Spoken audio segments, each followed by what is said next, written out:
here we are. So I like to think of, I think of all these traits as being trade-offs. So I like to think there's a good side to them and a bad side to them, or else we wouldn't have them. I don't like to think of anything as just purely bad.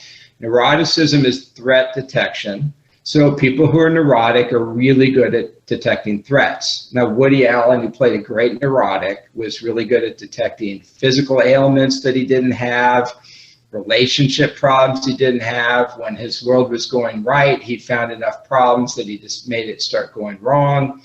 So it can be thought of as a threat detection, but sometimes that's a good thing to have, you know. And being really low in neuroticism, it's a guardrail. And if you're really calm and you're not nervous, you just do stupid stuff because you got nothing stopping yourself. I have an album about breaking both of my feet from jumping off a thing that was too high while hiking. I've gotten a fair amount of injuries in life. I've gone to jail. I've been to a psych ward a couple times. I've done too many drugs. I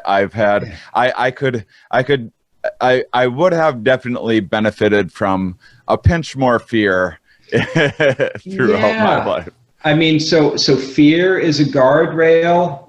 Agreeableness can be a guardrail. So a lot of people will control their own risk taking because their family. Well, I do that. A lot of people, Shane, I don't know any of them except for me. Like, I just don't do as much stupid stuff because I got kids. I just can't afford it. So just relationships keep you from being stupid. And conscientiousness is kind of too. Some people are impulsive. They just can't help themselves. Yeah. But my guess is you're more sensation seeking, because that would be something that's sort of extroversion but loaded onto openness. So it's kind of, oh, I'm going to try this, I'm going to try this. I'm kind of wired like that too, and you end up kind of finding yourself in dumb situations. You're like, oh man. I mean, most of my friends that like know me well and they hang out with me or whatever, if we're going to say like go camping or like go kayaking or take a psychedelic or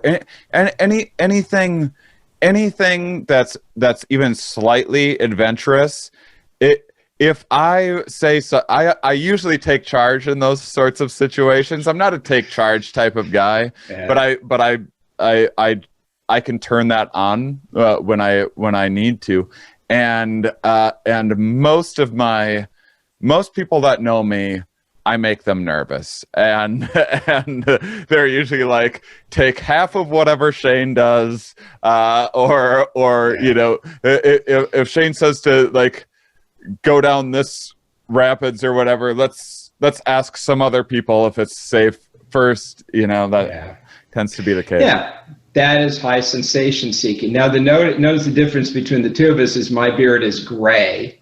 And the reason is, when I go someplace, I hire a guy who's 25 and say, I'm the guy with the tip money, make sure I come home alive.